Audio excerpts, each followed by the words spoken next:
Assalamualaikum viewers, I am Fahad Rain, lecturer in chemistry at Government National College Karachi. Like, share and subscribe to my channel College Chemistry with Fahad. Now we discuss about the empirical formula and molecular formula. इस video में आप empirical formula उसको किस तरह से determine किया जाता है उसके एग्जाम्पल, और इसी तरह से मॉलिक्यूलर फार्मूला उसके एग्जाम्पल और उसकी डिटरमिनेशन मींस के किस तरह से उसकी कैलकुलेशन होती है या फाइंड किए जाते हैं एम्पिरिकल एंड मॉलिक्यूलर फार्मूला। पहले एम्पिरिकल फार्मूला पे डिस्कस करते हैं। एम्पिरिकल फार्मूला किसी भी सब्सटेंस का, किसी भी कंपाउंड का जो सिंपलेस्ट तरीन फार्मूला होता है, मीन्स के उसको मजीद हम सिंपल ना कर सकें, उसको हम कहते हैं एम्पिरिकल फार्मूला। और वो फार्मूला एक्सपेरिमेंट्स की मदद से हासिल किया जाता है, और इस फार्मूला में सिर्फ जो है एटम्स का रेशो हमें पता चलता है, बाकी एक्चुअल नंबर ऑफ एटम्स जो है वो हमें नहीं मालूम होते। सिर्फ ये पता होगा कि कौन से टाइप के एलिमेंट हैं और उनका आपस में क्या रेशो है, 1:2 रेशो है, 1:3 रेशो है, 1:4 रेशो है, सिर्फ ये पता चलेगा। बाकी एग्जैक्ट नंबर ऑफ जो एटम्स हैं वो इसमें मालूम नहीं होंगे। तो इसी हिसाब से एम्पिरिकल फार्मूला की जो डेफिनेशन होती है, it is the simplest formula which shows simple ratio of combining atoms but does not show the actual number of atoms. It is obtained by the experiments. Now its example.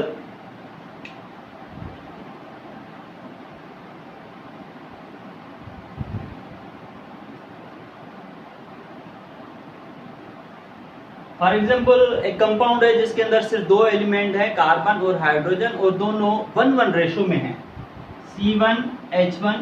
तो 1 जो है वो हम लिखते भी हैं मगर लिखने की जरूरत नहीं होती, CH लिख देते हैं। इसी तरह से दूसरा एम्पिरिकल फार्मूला CH2O। अब इसका मकसद है कि एक ऐसा कंपाउंड है जिसके अंदर 3 किस्म के एलिमेंट्स मौजूद हैं, कार्बन है, हाइड्रोजन है और ऑक्सीजन है। कार्बन 1 रेशो है, हाइड्रोजन 2 रेशो है और ऑक्सीजन जो है वो 1 रेशो में। अब इस फार्मूला को हम मजीद, इस पे कोई टेबल नहीं लग सकता, इसको मजीद हम सिंपलीफाई नहीं कर सकते, तो ये सिंपलेस्ट फॉर्म हो गया और इसी को हम एम्पिरिकल फार्मूला कहते हैं। अब ये हासिल किया जाता है किसी भी मॉलिक्यूलर फार्मूला से। फॉर एग्जांपल CH जो है वो C6H6 से हासिल कर सकते हैं।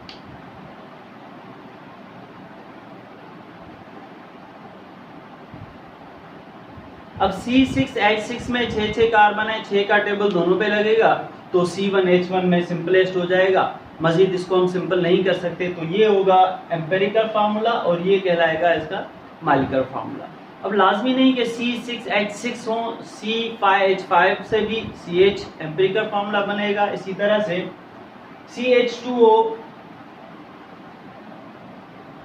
C6H12O6।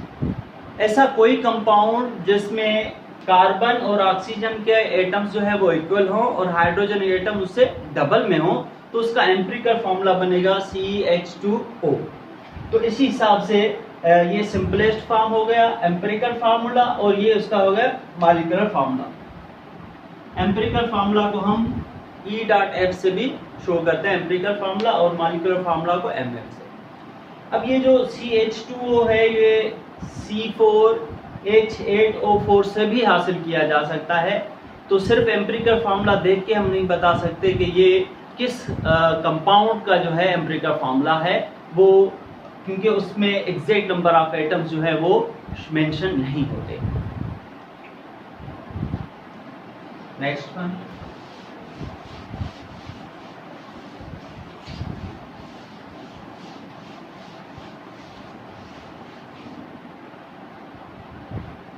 अब कुछ ऐसे कंपाउंड्स होते हैं जिनका एम्पिरिकल फार्मूला और मॉलिक्यूलर फार्मूला सेम होता है।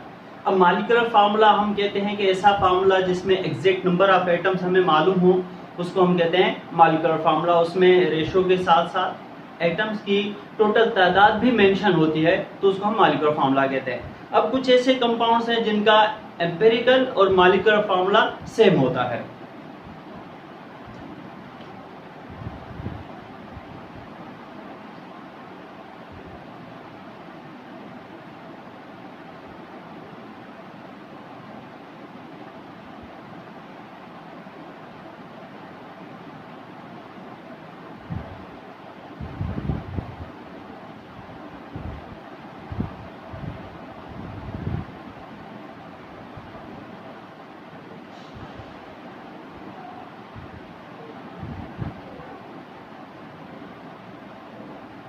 फॉर एग्जाम्पल CH4 जिसको मीथेन कहते हैं। अब मीथेन का जो मॉलिक्यूलर फार्मूला है CH4, उस कंपाउंड के एक मॉलिक्यूल के अंदर एक कार्बन है और 4 हाइड्रोजन एटम्स हैं। अब इसको मजीद सिंपलीफाई नहीं कर सकते क्योंकि कार्बन एक है, आधा कार्बन एटम तो हो नहीं सकता, इसी वजह से इसको सिंपलीफाई नहीं किया जा सकता। So it is the simplest form, तो इसको हम एम्पिरिकल फार्मूला इस सेंस में कह देंगे। और इसमें टोटल नंबर ऑफ एटम्स भी यही होते हैं, इससे ज़्यादा नहीं होते। CH4 इसका मॉलिक्यूलर फार्मूला भी यही है कि एक कार्बन 4 हाइड्रोजन एटम से जुड़ा होता है। तो इस तरह के कुछ एग्जांपल्स हैं जिसमें कंपाउंड का एम्पिरिकल और मॉलिक्यूलर फार्मूला जो है वो सेम होता है। दूसरा है मोस्ट कॉमन वाटर, ये भी एम्पिरिकल और मॉलिक्यूलर फार्मूला हो जाएगा। CO2,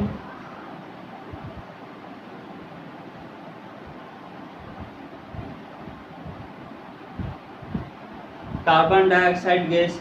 इस तरह से ये कुछ कंपाउंड्स हैं जिनका एम्पिरिकल और मॉलिक्यूलर फार्मूला जो है वो सेम होगा। अब हम बात करते हैं डिटर्मिनेशन ऑफ एम्पिरिकल फार्मूला और उसके बाद मॉलिक्यूलर फार्मूला।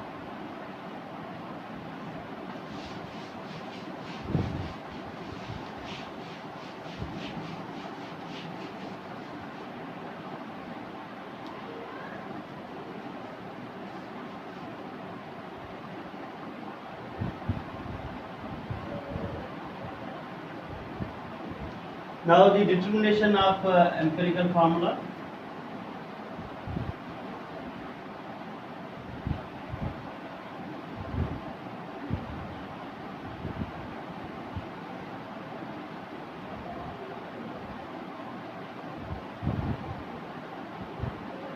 एम्पिरिकल फार्मूला को डिटरमाइन करने के लिए कुछ स्टेप्स होते हैं, 5 स्टेप्स होते हैं। स्टेप बाय स्टेप जो है हम उसको सॉल्व करते जाते हैं, तो लास्ट में एम्पिरिकल फार्मूला किसी भी कंपाउंड का हासिल हो जाता है। हर एक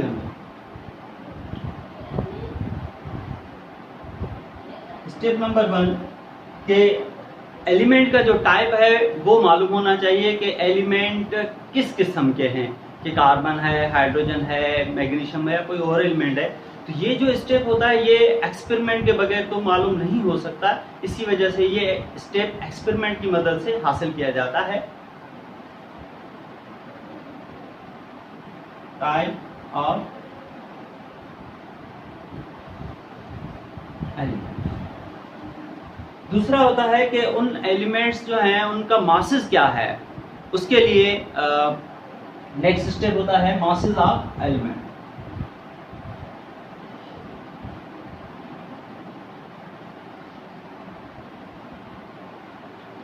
थर्ड वन होता है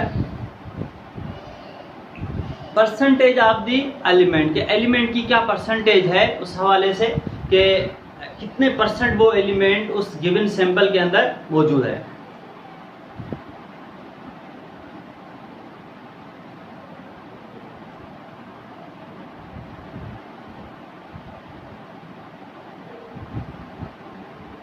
फोर्थ वन होता है कि उसका मोल का रेशो लिया जाता है, जिसे हम कहते हैं मोल रेशो।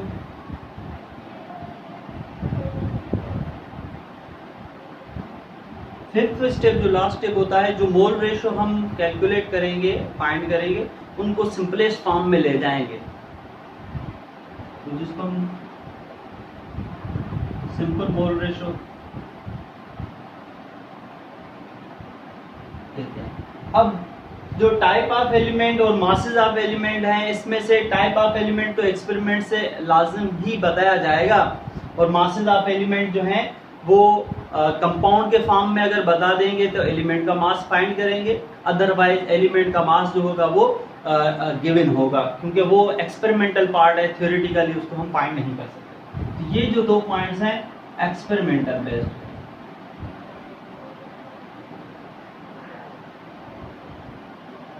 तो इसी वजह से एम्पिरिकल फार्मूला को कहा जाता है the formula obtained from experiments by the help of, otherwise molecular formula तो थ्योरेटिकल भी फाइंड हो जाता है with the help of empirical formula, जो अपकमिंग टॉपिक है।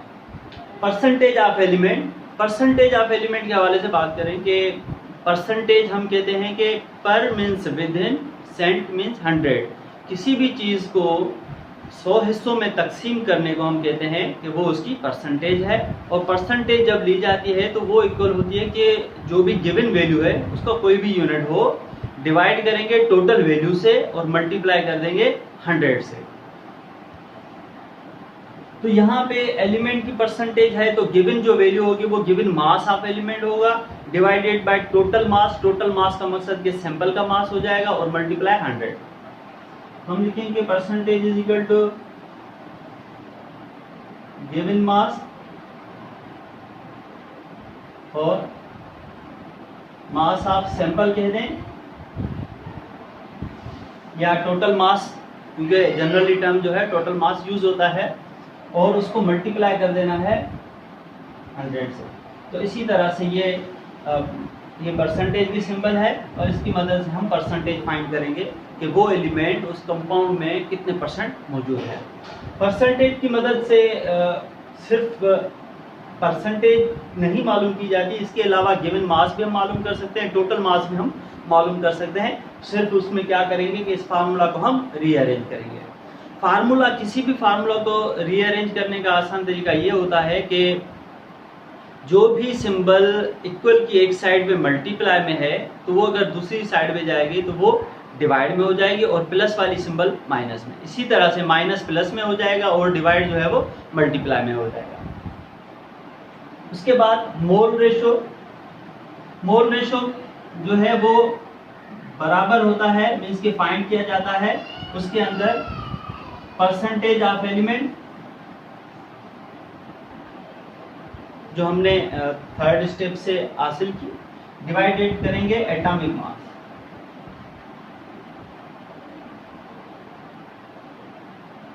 अब एटॉमिक मास से उस एलिमेंट परसेंटेज को डिवाइड कर देना है।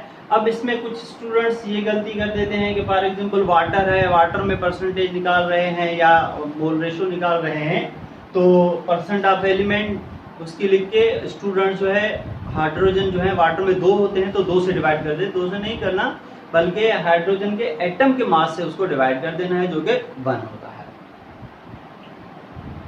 Fifth one, the simplest mole ratio. Simplest mole ratio में क्या करना है कि जो मोल रेशो का जवाब आएगा, जाहिर बात है कंपाउंड के अंदर 2 या 2 से ज्यादा टाइप के एलिमेंट्स मौजूद होंगे, उसमें हम क्या करेंगे कि जो सबसे वैल्यू कम होगी जिस जवाब की, सबको उसी से डिवाइड कर देंगे।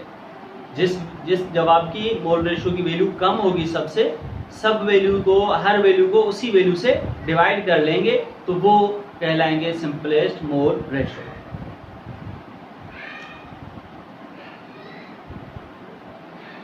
अब इसके एग्जाम्पल की वर्क एग्जाम्पल एम्पिरिकल फार्मूला के लिए एक एग्जाम्पल है। क्वेश्चन है कि 1.367 gram of an organic compound जिसके अंदर कार्बन, हाइड्रोजन और ऑक्सीजन एटम्स मौजूद हैं, उसको अगर कंबस्ट किया जाए, जलाया जाए एयर के साथ, तो उसमें से 3.002 ग्राम कार्बन डाइऑक्साइड गैस और 1.640 ग्राम वाटर जो है वो प्रोड्यूस हो रहे हैं। तो उसका एम्पिरिकल फार्मूला फाइंड करना है। अब यहाँ पे जो डेटा है तो एक तो 1.367 ग्राम जो है वो सैंपल है, मींस के टोटल मास जो है वो 1.367 ग्राम्स है सैंपल का, जिसके अंदर कार्बन, हाइड्रोजन और ऑक्सीजन एटम्स मौजूद हैं। अब उसमें से 3.002 ग्राम कार्बन डाइऑक्साइड क्रिएट हो रही है गैस। तो यहाँ पे कोई एलिमेंट का मास नहीं दिया गया कि कार्बन का मास ये है, यहाँ पे कंबाइंड फॉर्म में कार्बन डाइऑक्साइड गैस दी गई है। अब इस कार्बन डाइऑक्साइड गैस के मास से हम कार्बन का मास फाइंड करेंगे जो मास ऑफ एलिमेंट कहलाएगा। अब यहाँ पे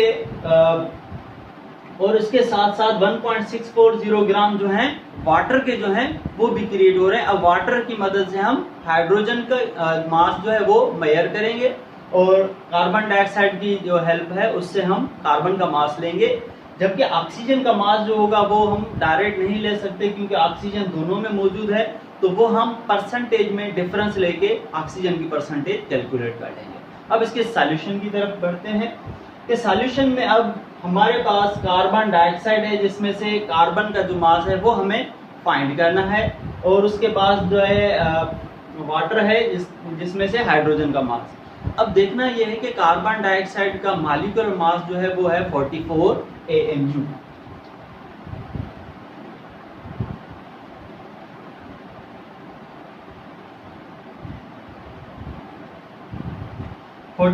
एटॉमिक मास यूनिट, और वाटर का जो मॉलिक्यूलर मास है वो है 18 AMU। अब अगर इनको हम मोल्स में कन्वर्ट करें, क्योंकि मास हमें चाहिए ग्राम्स में, तो हम अगर 44 AMU को ग्राम में लिखें तो वो होगा 1 मोल, और जिसके अंदर 44 ग्राम्स होंगे। अब बहुत डिफरेंस है इनके दरमियान, 44 AMU और 44 ग्राम। ये मास है एक कार्बन डाइऑक्साइड मॉलिक्यूल का 44, जबकि 44 जो ग्राम है वो एक कार्बन डाइऑक्साइड का मास नहीं है, वो एवोगैड्रोस नंबर ऑफ मॉलिक्यूल्स का मास है। मींस के 6.02 into 10⁻23 इतनी तादाद के जो मॉलिक्यूल्स हैं उनका मास 44 ग्राम है। अक्सर स्टूडेंट्स को ये कंफ्यूजन रहती है कि 44 gram is the molecular mass of carbon dioxide. No, it is not the molecular mass, it is the molar mass, mass of the mole. अब हम इसके अंदर देखें, कार्बन डाइऑक्साइड में कार्बन का जो 1 मोल है वो है 12 ग्राम के बराबर, या ऐसा आप समझ लें कि कार्बन का एटॉमिक मास है 12 AMU। अब उनको ग्राम में कन्वर्ट करेंगे। इसके अंदर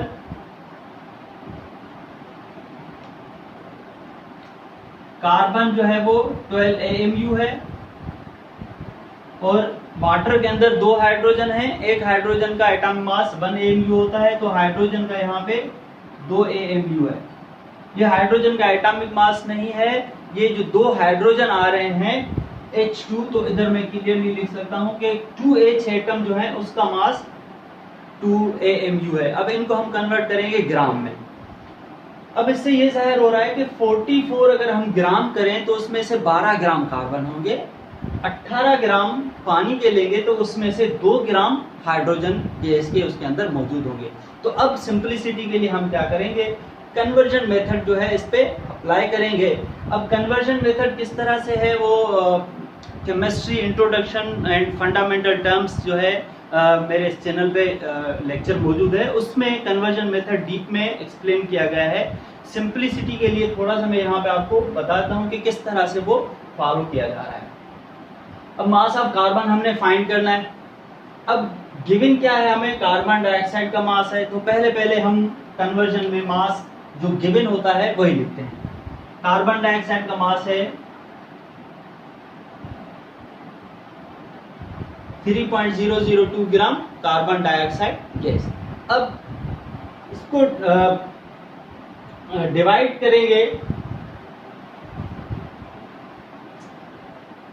कार्बन डाइऑक्साइड लिखेंगे नीचे, क्योंकि ये जो मास है 3.002 ग्राम कार्बन डाइऑक्साइड का है, तो नीचे कार्बन डाइऑक्साइड लिखेंगे। और हमें मास किसका चाहिए, कार्बन का चाहिए, तो वो ऊपर लिख लेंगे। तो ये मास हो गया कार्बन डाइऑक्साइड गैस का। तो जैसे कार्बन डाइऑक्साइड में कैंसिल हो जाएगी, और बाकी जो है वो हमें इसका कार्बन का मास है वो मिल जाएगा।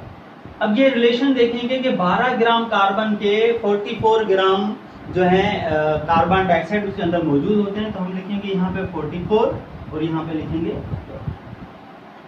अब यहाँ पे AMU नहीं है, यहाँ पे ये ग्राम्स में है, तो कार्बन डाइऑक्साइड से कैंसिल हो जाएगी। नया यूनिट जो हमें कार्बन का मिलेगा, और कार्बन के ग्राम्स आएंगे 0.819 ग्राम्स। अब इसी तरह से वाटर के लिए हम देखते हैं। वाटर का 1.64 जो है वो गिवन है मास।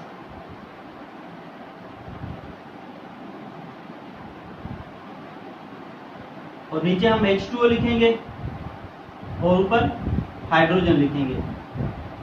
2 ग्राम हाइड्रोजन के 18 ग्राम वाटर में मौजूद होते हैं।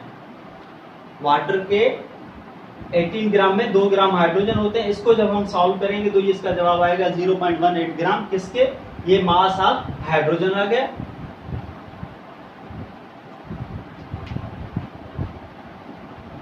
मास ऑफ कार्बन और ये मास ऑफ हाइड्रोजन। तो हाइड्रोजन का मास आ गया 0.18 ग्राम और कार्बन का मास आ गया 0.819 ग्राम। अब मासेस ऑफ एलिमेंट हमें मालूम हो गए हैं। अब हम आगे बढ़ेंगे परसेंटेज की तरफ। परसेंटेज में हम ये देखेंगे कि परसेंटेज जो है वो given value upon total value multiply 100।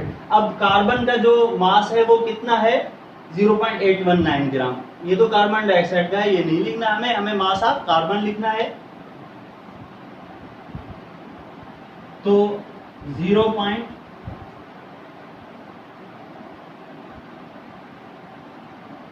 Divided by, अब टोटल मास जो है वो मास ऑफ सैंपल होगा, जिससे हम इसको डिवाइड करेंगे 1.367 और उसको मल्टीप्लाई करेंगे 100 से, जिसके रिजल्ट में 59.9% जो है वो कार्बन के इस सैंपल के अंदर मौजूद है।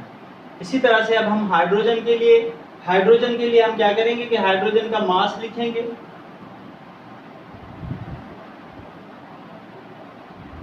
तो मास ऑफ हाइड्रोजन 0.18 ग्राम हो गया। इसको डिवाइडेड करेंगे टोटल मास से 1.367 और उसको मल्टीप्लाई कर देंगे 100 से। तो इसी तरह से given mass upon total mass multiply 100, given mass upon total mass multiply 100। तो कार्बन की परसेंटेज 59.9, हाइड्रोजन की 13.16 और इसी तरह से अब ऑक्सीजन की परसेंटेज हम क्या करेंगे कि अगर एक कंपाउंड है जिसके अंदर 3 एलिमेंट्स मौजूद हैं, सिर्फ 3 टाइप के एलिमेंट्स मौजूद हैं, तो हम उसके अंदर ये करेंगे कि 2 एलिमेंट की परसेंटेज मालूम होगी तो तीसरे की परसेंटेज जो है वो उन वैल्यूज को 100 में से माइनस कर लेंगे तो तीसरे की वैल्यू हमें पता चल जाएगी। तो हमने 100 माइनस कार्बन की परसेंट और हाइड्रोजन की परसेंटेज लिख ली यहाँ पे। इसी तरह से ऑक्सीजन की परसेंटेज आ गई 26.94। तो ये परसेंटेज के जवाब आ गए 59.9 और 26.94 फॉर द ऑक्सीजन। अब ये मासेस ऑफ एलिमेंट जो है वो स्टेप 2 था। टाइप ऑफ एलिमेंट के बाद परसेंटेज 3 था, मोल रेशियो जो है वो 4 है और इसी तरह से सिंपलेस्ट मोल रेशियो जो है वो 5 है। मोल रेशियो में जैसे मैंने बताया कि एटम का mass percentage of element divided by atomic mass. Percentage carbon की 59.9 है, उसको डिवाइड करेंगे उसके एटॉमिक मास से।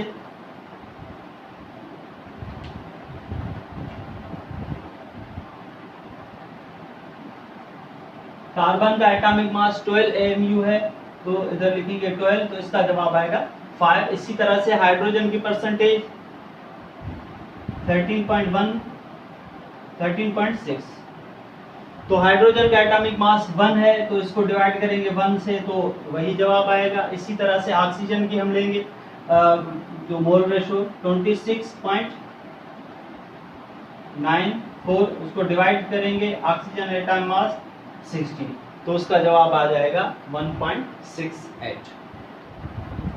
तो percentage of element divided by atomic mass, percentage of hydrogen divided by atomic mass of hydrogen 1, percentage of oxygen 26.94 divided by atomic mass of oxygen, that is the 16। Simplest mole ratio के लिए जैसे मैंने बताया कि जो हमने मोल ratios लिए हैं, 3 वैल्यूज लिए हैं, इसमें से जो सबसे छोटी वैल्यू होगी सबको उसी से डिवाइड करेंगे। अब मोल रेशियो में अगर हम देखें तो कार्बन का मोल रेशियो है 5, हाइड्रोजन 13.6 और ऑक्सीजन 1.68। जो इसमें 1.68 है वो सबसे कम वैल्यू है, इसीलिए 1.68 जो होगी वो इसमें सबको 1.68 से हम डिवाइड कर देंगे।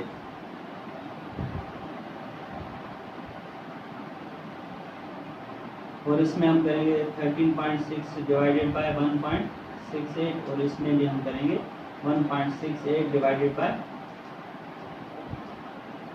1.68। तो कार्बन का जवाब आएगा 3 और हाइड्रोजन का 8 और ऑक्सीजन का 1। अब ये हो जाएगा इसका एम्पिरिकल फार्मूला, जिसमें आपने सीखा कि कार्बन के 3 एटम, हाइड्रोजन के 8 एटम और ऑक्सीजन का 1 एटम जो है वो आपस में कंबाइन है। तो फाइनल जो है कंक्लूजन हम लिखेंगे यहाँ पे इसकी,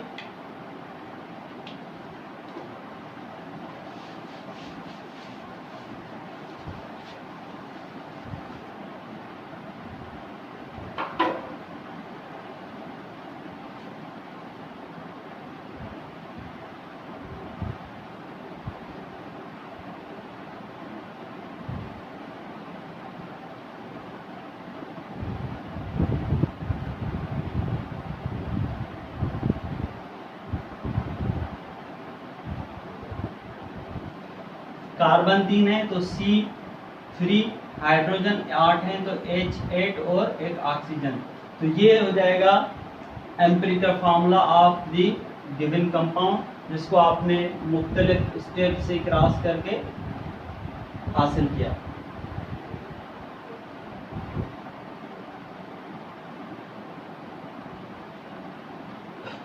दोबारा मैं इसको थोड़ा रिपीट कर देता हूँ कि अगर कहीं पे आपको समझ में नहीं आया तो रिपीट हो जाए। कार्बन डाइऑक्साइड का मास divided by carbon dioxide standard means 44 gram multiply 12 gram carbon के, जिसमें से हमें मिल जाएगा मास ऑफ कार्बन। इसी तरह से हाइड्रोजन मींस के वाटर का मास डिवाइडेड बाय वाटर का मास स्टैंडर्ड मींस 1 मोल का मास, और उसमें हाइड्रोजन के 2 ग्राम होते हैं। तो इसको जब हम सॉल्व करेंगे 0.1।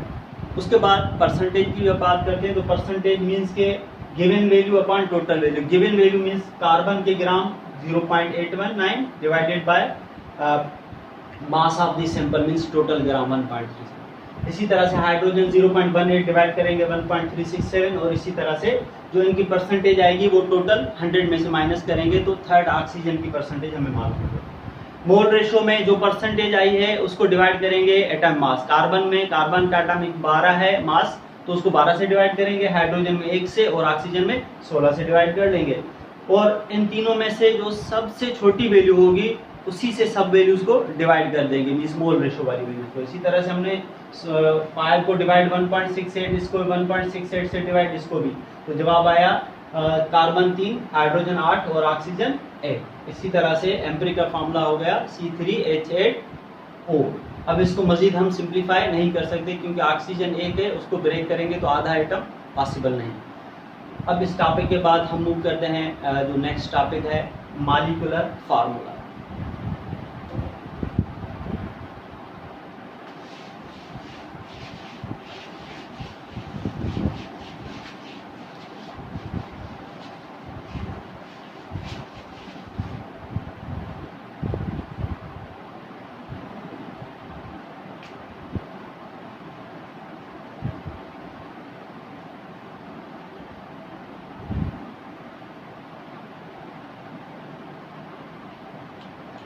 मॉलिक्यूलर फार्मूला कंपाउंड का ऐसा फार्मूला है जो एग्जैक्ट नंबर ऑफ एटम्स जो हैं वो शो करता है, और मॉलिक्यूलर फार्मूला में रेशो भी पता चलता है, टाइप ऑफ एटम भी पता चलते हैं और उनकी एक्चुअल तादाद भी पता चलती है।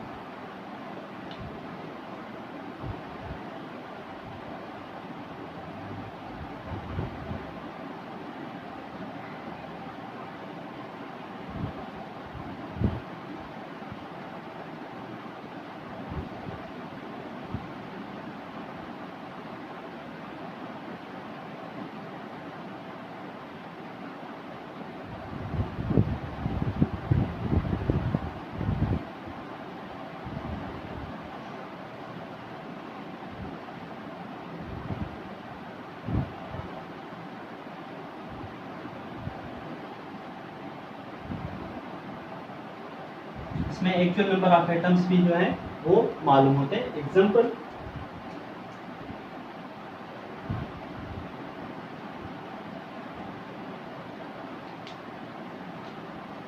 C6H6 बेंजीन का फार्मूला है।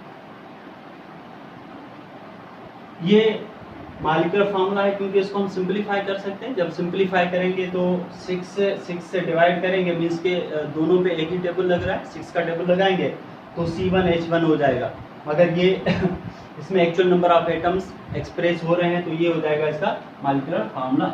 इसी तरह से C6H12O6 जो है वो ग्लूकोज का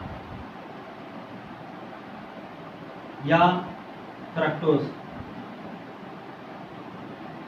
का फार्मूला है। दोनों का फार्मूला सेम होता है ग्लूकोज और फ्रक्टोज का, सिर्फ जो है उसका फंक्शनल ग्रुप चेंज होता है जो ऑर्गेनिक केमिस्ट्री में डिस्कस किया गया है। अब ये ग्लूकोज या फ्रक्टोज का मॉलिक्यूल है जिसमें 6 कार्बन 12 हाइड्रोजन और 6 ऑक्सीजन जो है वो आपस में जुड़े हुए हैं और एक मॉलिक्यूल बना रहे हैं। इसी तरह से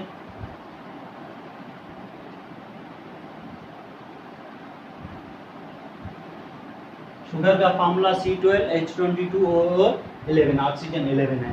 तो इसी तरह से ये एग्जांपल ऑफ मॉलिक्यूलर फार्मूला हो गए। अब हम बात करते हैं कि मॉलिक्यूलर फार्मूला किस तरह से हासिल किया जाता है।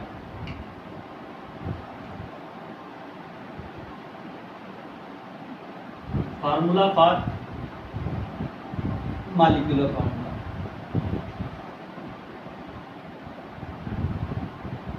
कि मॉलिक्यूलर फार्मूला को जो है किस तरह से हम फाइंड करते हैं, डिटरमाइन करते हैं, उसके लिए फार्मूला है कि molecular formula MF means the molecular formula is equal to empirical formula multiply n। n जो है वो इंटीजर नंबर है,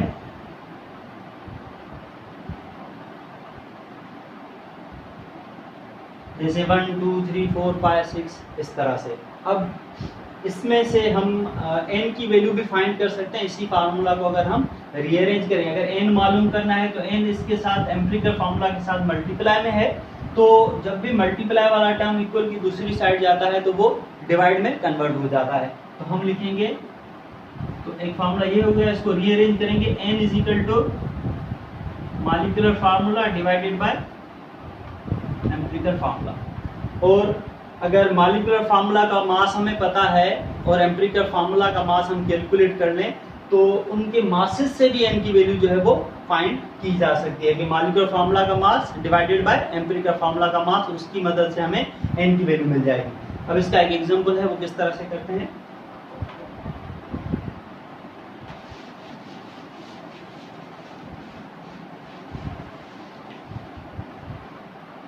सपोज एक कंपाउंड है जिसका मॉलिक्यूलर मास है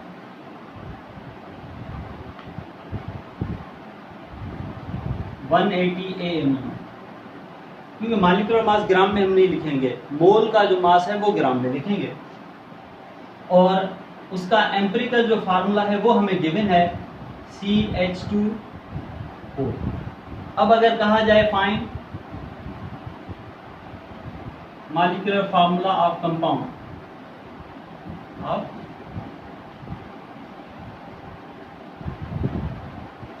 मॉलिक्यूलर फार्मूला इस कंपाउंड का फाइंड करें। वैल्यूज हैं, मॉलिक्यूलर मास गिवन है, एम्पिरिकल फार्मूला गिवन है, अब मॉलिक्यूलर फार्मूला फाइंड करना है। इन फार्मूलाज की मदद से हम लेंगे कि हमारे पास मॉलिक्यूलर फार्मूला तो है नहीं, पहले तो हम n की वैल्यू जो है वो फाइंड आउट करेंगे। n की वैल्यू यहां से फाइंड आउट करेंगे हम, n is equal to molecular formula mass divided by empirical formula mass. अब एम्पिरिकल फार्मूला CH2O है, इसमें से हम इसका मास निकालेंगे। एम्पिरिकल फार्मूला CH2O, कार्बन का एटॉमिक मास 12 है, प्लस हाइड्रोजन का एटॉमिक मास 1 है, तो वो 1 ऐड करेंगे। और ऐसे दो हाइड्रोजन है तो हम 2 लिखेंगे, और ऑक्सीजन का एटॉमिक मास 16 है, तो ये हो जाएगा 30 AMU। अब हम इसके अंदर वैल्यूज जो है वो पुट करेंगे। जब हम इसके अंदर वैल्यूज पुट करेंगे कि मॉलिक्यूलर फार्मूला मास है 180 डिवाइडेड बाय एम्पिरिकल फार्मूला मास है 30, ये आपस में यूनिट कैंसिल हो जाएंगे, 0 0 से कैंसिल कर लें, 3 का टेबल 18 पे 6 टाइम, तो हमें मालूम हुआ कि is equal to 6 means n is equal to 6। अब हम इसकी मदद से मॉलिक्यूलर फार्मूला फाइंड कर लेंगे इजीली। तो अब हम वो फार्मूला लिखेंगे कि molecular formula is equal to empirical formula multiply n। Molecular formula is equal to empirical formula हमें गिवन है जो है CH2O, उसको मल्टीप्लाई करेंगे, n की वैल्यू 6 है, तो ये हो जाएगा C6H12O6, जो कि जवाब होगा इस क्वेश्चन का कि molecular formula of the given compound is C6H12O6। अब मॉलिक्यूलर फार्मूला फाइंड करने के लिए अगर एलिमेंट्स दिए जाएं, एटॉमिक उनके मींस के मासेस दिए जाएं और सैंपल का मास दिया जाए, तो उसके लिए ये होता है कि पहले उसको हम उसी तरह से सॉल्व करेंगे कि पहले हम उसका एम्पिरिकल फार्मूला निकालेंगे, क्योंकि मॉलिक्यूलर फार्मूला एम्पिरिकल फार्मूला के बगैर नहीं निकलेगा। तो फॉर एग्जांपल कहा जाए कि एक कंपाउंड है जिसके अंदर कार्बन, हाइड्रोजन और ऑक्सीजन हैं, उनके मासेस दिए जाएं और कहें कि इसका मॉलिक्यूलर फार्मूला निकालें और मॉलिक्यूलर मास गिवन हो उसी तरह से, तो क्या करना होगा, उसमें पहले वही एम्पिरिकल फार्मूला वाले 5 स्टेप्स लेने होंगे कि type of element, mass of element आपको गिवन होंगे, परसेंटेज लेंगे, मोल रेशो लेंगे और सिंपल मोल रेशो। तो उससे आप निकालेंगे एम्पिरिकल फार्मूला। फिर जब एम्पिरिकल फार्मूला आपको मिल जाएगा तो उसकी मदद से आप निकालेंगे n की वैल्यू। फिर n की वैल्यूज की मदद से आप निकालेंगे उसका मॉलिक्यूलर फार्मूला। इसी तरह से ये मॉलिक्यूलर फार्मूला जो है वो फाइंड आउट किया जा सकता है। अब जो आयनिक कंपाउंड्स हैं उनको हम एक्सप्रेस करते हैं एम्पिरिकल फार्मूला में, मगर कुछ ऐसे आयनिक कंपाउंड हैं जिनका एम्पिरिकल फार्मूला नहीं होता, वो एज इट इज होते हैं, जिसमें सोडियम टेट्राथायोनेट है,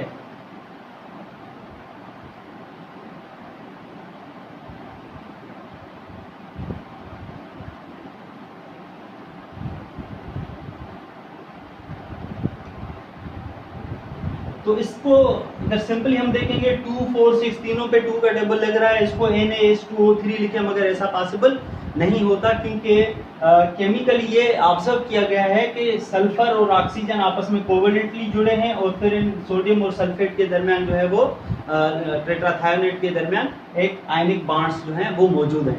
इसीलिए इसको हम इसका एम्पिरिकल फार्मूला यही रहेगा, इसको हम चेंज नहीं कर सकते। यहीं पे एम्पिरिकल फार्मूला और मॉलिक्यूलर फार्मूला, उनकी डिटर्मिनेशन और उनके एग्जांपल्स पे आज के लेक्चर में डिस्कस हुआ। आई होप सो आपको मेरा लेक्चर पसंद आया होगा। अगर मेरा लेक्चर पसंद आए तो आप मेरे ग्रुप को ज़रूर लाइक करें, शेयर करें और सब्सक्राइब करें। मेरे ग्रुप का नाम है कॉलेज केमिस्ट्री विद फहद, और अपने कमेंट ज़रूर दें, जैसे मैं मज़ीद जो लेक्चर्स बनाऊँ उनमें वो चेंजेस ज़रूर लाऊँ। शुक्रिया, अल्लाह हाफ़िज़।